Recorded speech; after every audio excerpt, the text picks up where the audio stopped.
जय श्री कृष्ण दोस्तों, स्वागत है आपका हमारे चैनल द स्टोरी बुक ज्ञान में। आज का इंसान सब कुछ पाकर भी अशांत है। घर है पर सुकून नहीं, कमाई है पर संतोष नहीं, रिश्ते हैं पर भरोसा नहीं, और सबसे बड़ी बात भगवान है फिर भी डर है। और क्या कभी आपने सोचा है, अगर भगवान सच में सब संभाल लेते हैं तो दुनिया में चिंता क्यों है? क्या भगवान कमज़ोर है? क्या हमारा विश्वास अधूरा है? आज का यह वीडियो आपकी चिंता की जड़ तक जाएगा और वहाँ भगवान श्री कृष्ण का दीपक जला देगा। महाभारत के युद्ध से पहले अर्जुन का शरीर कांप रहा है।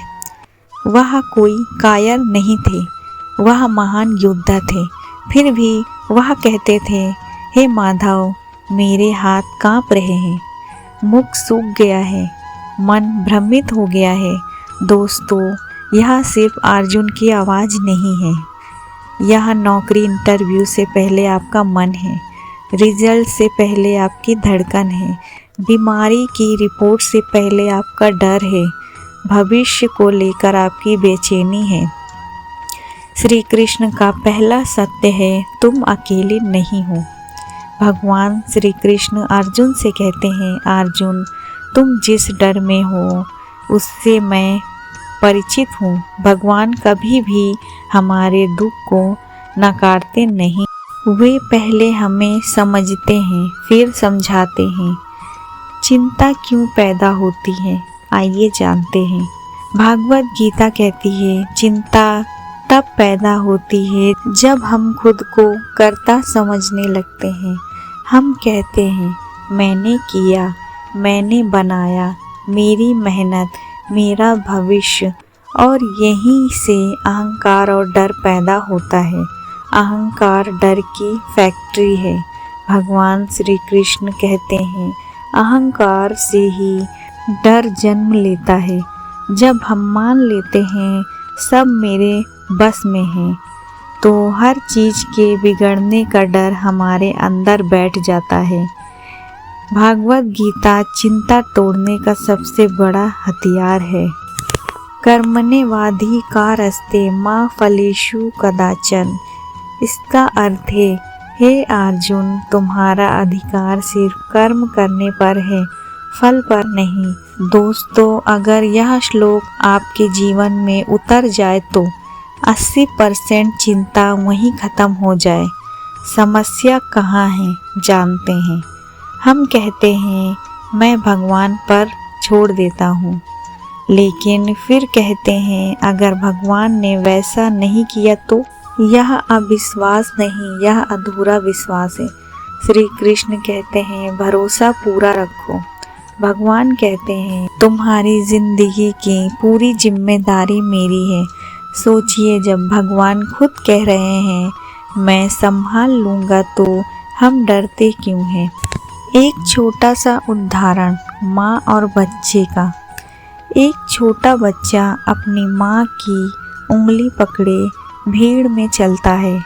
उसे नहीं पता रास्ता कहाँ है, गाड़ी कहाँ से आएगी, लोग कैसे हैं, लेकिन वह निश्चित है क्योंकि उसकी माँ साथ है। तो फिर हम भगवान का हाथ पकड़कर डरते क्यों हैं? अब जानते हैं प्रार्थना और परिणाम के बीच की दूरी क्या है। कई लोग कहते हैं, मैं पूजा करता हूँ, फिर भी परेशानी क्यों? गीता कहती है, प्रार्थना का काम है आपको मजबूत बनाना, परिस्थिति बदलना नहीं। परिस्थिति अपने समय से बदलेगी। भगवान कभी जल्दी नहीं करते और कभी देर नहीं करते, वे सही समय पर करते हैं। अगर फल कभी नहीं मिला तो समझिए आप अभी तैयार नहीं हैं। हर गिरावट सजा नहीं होती, कई बार गिरावट अहंकार तोड़ने की कृपा होती है। भगवान पहले आपको खाली करते हैं फिर भरते हैं। समर्पण का मतलब यह नहीं, मैं कुछ नहीं करूँगा। समर्पण का मतलब है, मैं पूरी मेहनत करूँगा पर परिणाम पर रोऊंगा नहीं। श्री कृष्ण कहते हैं, डरो मत, मैं हूँ, यह गीता का सबसे शक्तिशाली वाक्य है। आज का इंसान भगवान को मानता है पर भरोसा नहीं करता। वह कहता है भगवान है पर मैं भी हूँ। यहीं से चिंता आती है। जब भी मन घबराए, गहरी सांस लो, आंखें बंद करो, कहो हे कृष्ण, यह आपकी जिम्मेदारी है। फिर अपना कर्म करो। धीरे धीरे मन शांत होने लगेगा। भगवान की परीक्षा नहीं, तैयारी होती है। भगवान आपको कभी तोड़ने के लिए नहीं परखते, वे आपको ऊंचाई के लिए तैयार करते हैं। दोस्तों, अगर आप ईमानदार हैं, मेहनती हैं, सच्चे हैं, तो याद रखिए आपकी ज़िंदगी की हर व्यवस्था भगवान श्री कृष्ण पहले ही कर चुके हैं। तो फिर चिंता कैसी। हर परिस्थिति में आप यही प्रार्थना करो, हे प्रभु श्री कृष्ण, हमें इतना विश्वास दे दो कि हम डरे नहीं, घबराए नहीं और हर हाल में कहे जो होगा वो आपकी इच्छा से होगा और अच्छा ही होगा। अगर आपके मन में यह वीडियो सुनकर सुकून महसूस हुआ हो तो हमारे वीडियो को दूसरों तक शेयर ज़रूर करें। अगर वीडियो अच्छा लगा हो तो इसे लाइक करें, शेयर करें और चैनल को सब्सक्राइब करना ना भूलें। मिलते हैं अगले वीडियो में, तब तक के लिए धन्यवाद।